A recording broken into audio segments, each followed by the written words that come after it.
Bonjour, c'est Aurélie, je suis avec Françoise Servant, sage-femme. Bonjour Françoise. Bonjour Aurélie. J'avais envie de t'interviewer parce que tu accompagnes un peu différemment les femmes.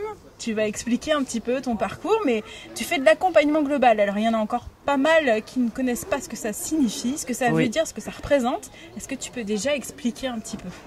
Alors l'accompagnement global dans le cadre de la naissance, c'est le fait de suivre un couple qui attend un bébé durant toute la grossesse. C'est aussi pendant le moment de l'accouchement, les suites de couches immédiates et aussi la période de suite de couches qu'on appelle.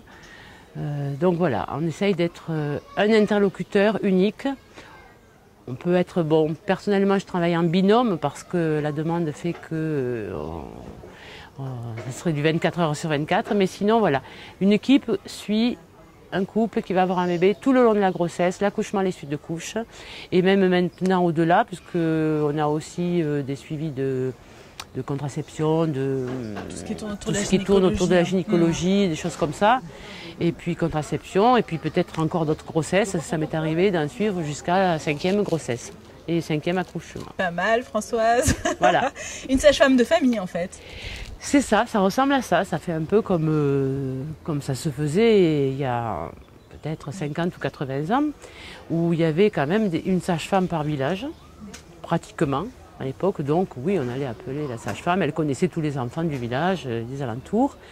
Alors c'est un peu pareil, sauf que quand même avec une nuance près qu'on a des examens qui nous donnent beaucoup plus de renseignements sur la grossesse et on n'a peut-être pas toutes les surprises qu'avaient ces méritantes sages-femmes d'époque. Oui. On a quand même toutes ces connaissances médicales qui nous permettent de suivre des grossesses. Voilà, ne pas avoir des surprises et des mauvaises en général le jour de l'accouchement ou pendant les grossesses. Alors là, on est aux journées Régénère et tu viens d'animer un petit débat après le film Entre leurs mains, qui parle de sage-femme aussi, d'accouchement à domicile. Il y a pas mal de public et de plus en plus qui sont intéressés, j'ai l'impression. Oui, nous on le ressent à la demande. À la demande, les personnes qui appellent, en général c'est en début de grossesse. Je pense que ces dernières années, de nouveau, il y a une augmentation. Donc on n'arrive même pas à satisfaire tout le monde. Est-ce que tu sais pourquoi justement il y a cette augmentation? Est-ce que tu sais pourquoi les personnes se dirigent de plus en plus vers cet accompagnement? Alors la naissance c'est entre autres un morceau de la vie et je pense qu'en ce moment de plus en plus de personnes sont en réflexion sur la vie par rapport à un retour à des choses plus naturelles et puis l'essence même de la naissance. Les personnes prennent conscience que c'est quelque chose d'important et que ça doit être respecté. Bon, pour le couple, la femme qui accouche et puis aussi pour le bébé qui arrive, qui va grandir, qui va être un adulte et comment est-ce qu'il va commencer sa vie. Donc je pense que cette réflexion fait que les couples ne trouvent plus dans les hôpitaux, les cliniques, certains en tout cas, ceux qui correspondent vraiment à leurs attentes par rapport à la naissance, mais c'est un chemin de vie en général qui les amène à faire ce choix, à essayer de nous trouver. C'est pas toujours évident, on n'est pas nombreuses. Je pense que c'est ça. Oui, il y a à peu près une soixantaine de sages-femmes qui accompagnent les accouchements à la maison, à domicile. En France, oui, voilà, des sages-femmes libérales, il y en a beaucoup. Il y en a d'ailleurs maintenant plus, je crois, que dans les hôpitaux, pratiquement. Et parce que pas mal d'hôpitaux ont fermé. Il y a quand même des petites maternités qui ferment, des grands centres qui s'ouvrent, ou du moins qui s'agrandissent. Donc ça ne correspond plus non plus au personnel soignant. Donc il y a une fuite vers le libéral. Par contre, l'accouchement à domicile, on est peu nombreuses parce qu'il y a quand même des difficultés. Ça demande une disponibilité. Ok, tout le monde ne peut pas se permettre peut-être de pas savoir qu'est-ce qu'on va faire dans les 2 heures qui arrivent, si on est appelé en urgence. On a des fois quand il y a les enfants petits, quand le mari travaille, c'est sûr que c'est pas évident. Donc ce choix est déjà limité par cette disponibilité qui est nécessaire. Et puis, il y a quand même des pressions, c'est quand même quelque chose qui reste, qui a une mauvaise presse en France. Alors, dans les autres pays, justement, pas du tout. C'est même encouragé d'accoucher à domicile. Comment t'expliques ça? C'est ça qui est fou, c'est que c'est encouragé dans certains, comme en ce moment, par exemple, en Angleterre, où même lorsque les sages-femmes n'ont plus n'ont plus de disponibilité, on leur envoie une équipe de sages-femmes de l'hôpital. Bon, voilà. Aux Pays-Bas, c'est quelque chose qui s'est toujours fait. Les femmes accouchaient, au moins, disons, 2 sur 3 accouchaient à domicile. Maintenant, ça serait plus que 1 sur 3 parce que quand même, on leur fait miroiter que la péridurale, c'est quand même bien. Si on commence à leur dire ça à partir de l'âge de 13 ans, 14 ans, 15 ans, 16 ans, bon, ben après... elles essayent de s'orienter vers des milieux, des centres où on peut peut-être l'avoir plus vite. Dû à une perte de confiance, tu penses, du coup? Il y a une petite perte de conscience. De conscience et de confiance. Oui, les deux aussi, voilà. Ouais. De conscience et de confiance, ouais. Donc il y a des pays qui favorisent, d'autres qui reculent un peu. Mais en fait, de toute façon, quoi qu'il en soit, tous les autres pays européens sont même plus en avance quand même que la France là-dessus. À domicile, nous, il y aurait à peu près moins de 1% d'accouchements à domicile. Alors que les autres pays, donc, on tape beaucoup plus vers les 10, 20 ou même 30%. Et je veux dire, les maisons de naissance aussi sont beaucoup plus répandues dans tous les autres pays. L'Allemagne. Ça commence aussi en France. Alors ça commence, mais c'est pas des vraies maisons de naissance. Hein. Bon, c'est bien, c'est un pas en avant. Un petit pas de en vraies avant. maisons de naissance parce qu'elles sont accolées aux structures hospitalières. Elles sont accolées, jointes. Ouais. Alors que dans les autres pays, les sages-femmes sont en dehors des hôpitaux. Elles sont assez à proximité si jamais il y avait un transfert. Évidemment, la sécurité, elle dépend de la distance si jamais il y avait un transfert. Si c'était quelque chose qui ne pouvait pas se réduire à domicile, parce que on pense toujours que le moindre truc à domicile, il faut partir. On a quand même du matériel à domicile. Hein. De quoi stopper des hémorragies. Oui. On sait pourquoi elles sont, ces hémorragies. Il y en a d'autres, mais ça, les examens qui ont été faits en amont ont déjà éliminé des tas de choses. Le bébé, c'est pareil. On sait très bien qu'il ne va pas avoir de besoin chirurgical immédiat. Hein. Bon, donc voilà. Mais il faut quand même rester dans une zone, moi je dis raisonnablement, de 30 minutes autour d'un hôpital. Donc, mais en France, non, c'est dedans ou pas du tout.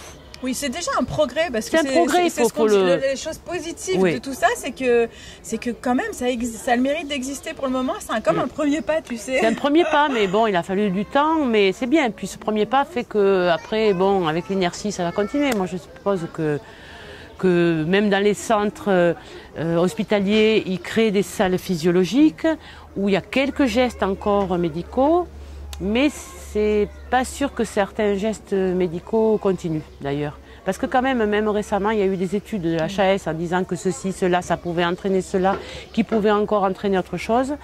Et on se rend compte que, ben oui, la délivrance dirigée, enfin bon, c'est pour aider à ce que le placenta sorte plus facilement, plus vite.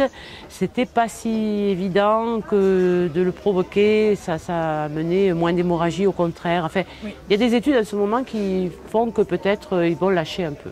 Oui, tout à fait. Voilà. C'est pas plus mal, mais en même temps, ça reste un peu long à venir, mais ça arrive. Ça reste un peu long. C'est quelque chose qui est, même sur une carrière de sage-femme, je trouve, la carrière est presque pas assez longue pour assister à des miraculeuses. Je veux dire, bon, voilà, mais c'est pas grave. Il y en a qui prendront la relève. Est-ce que tu pourrais me dire pour toi qu'est-ce que c'est qu'un accouchement? Alors, un accouchement. Comment tu le vois? On parle beaucoup d'accouchement et c'est vrai que même moi, hein, je dis accouchement facilement et pourtant j'essaie de me reprendre de parler de naissance. Oui. C'est une naissance, c'est ça en fait. Hein. L'accouchement, c'est l'acte. Bon, on l'apprend dans les écoles de sage-femme. Comment se passe un accouchement, le bébé dans le bassin, c'est ça un accouchement.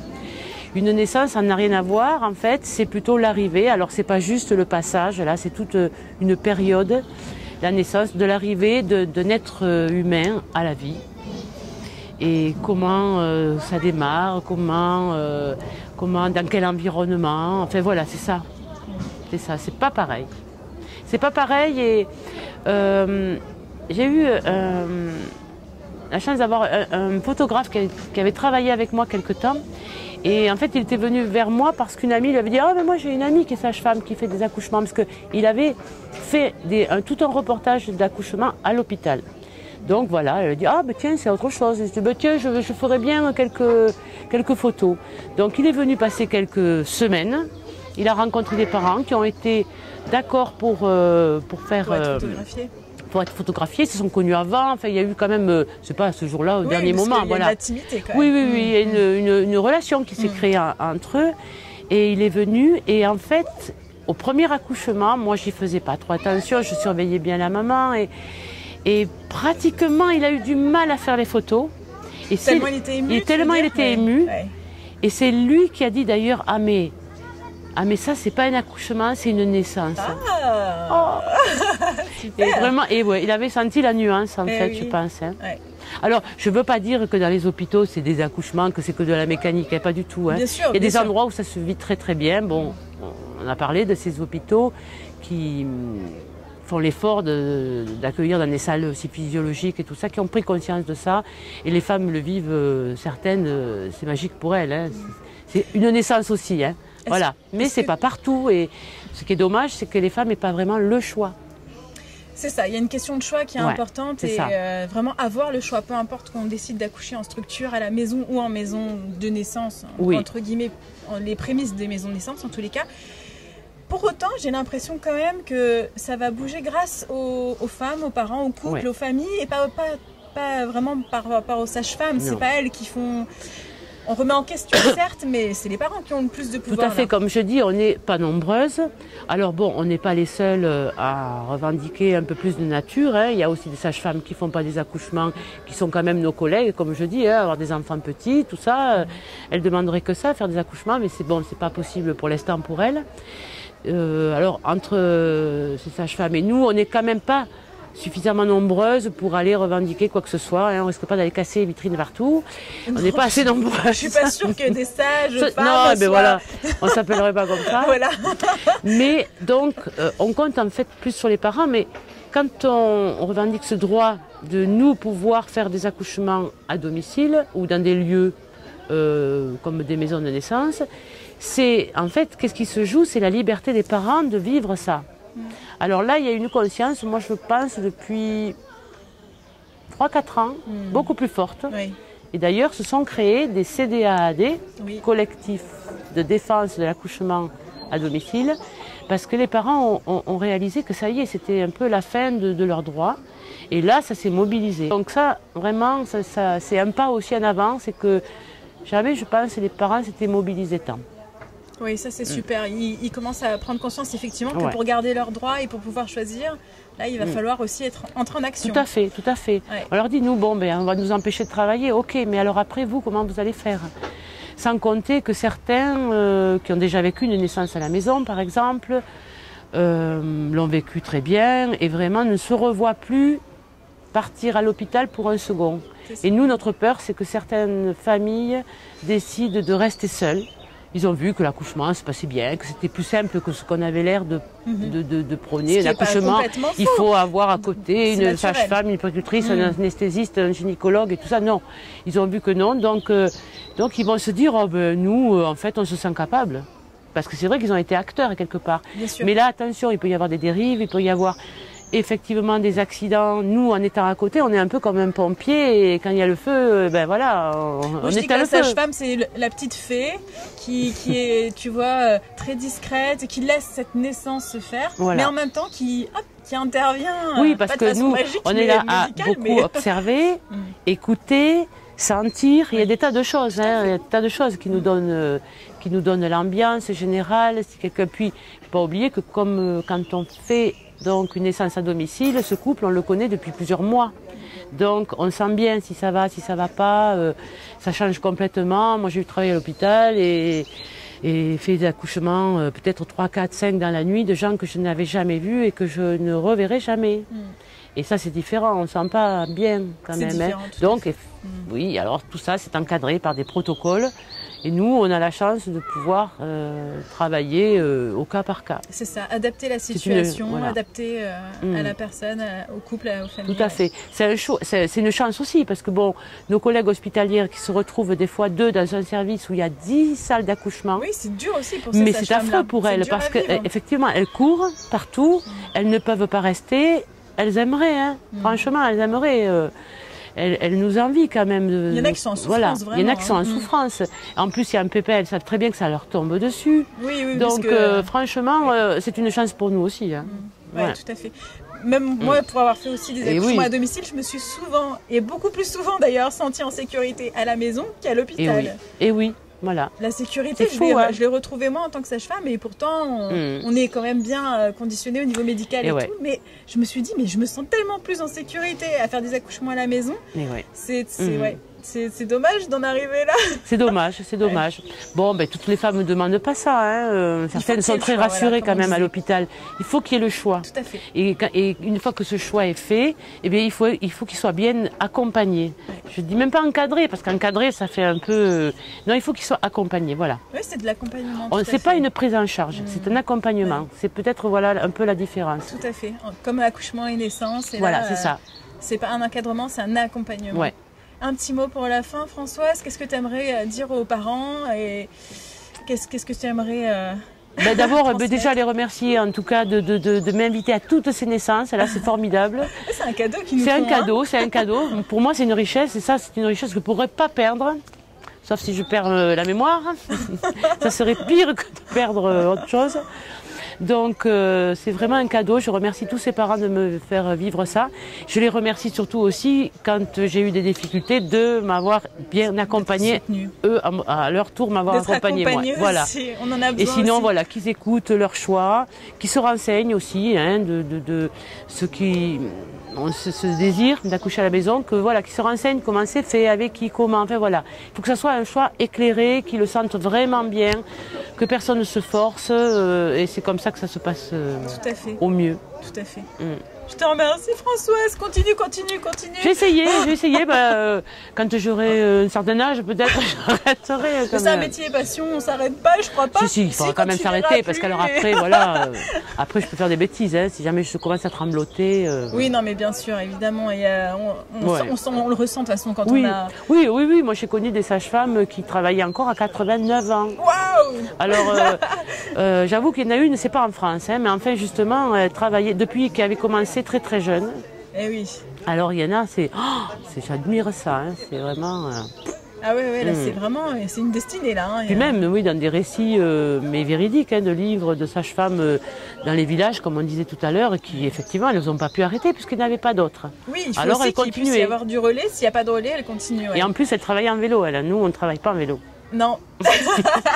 Les distances ne sont plus les mêmes non plus. C'est ça, oui, parce que le territoire est large quand même. C'est ça, coup, heureusement. Oui, en vélo, là, j'aurais mal.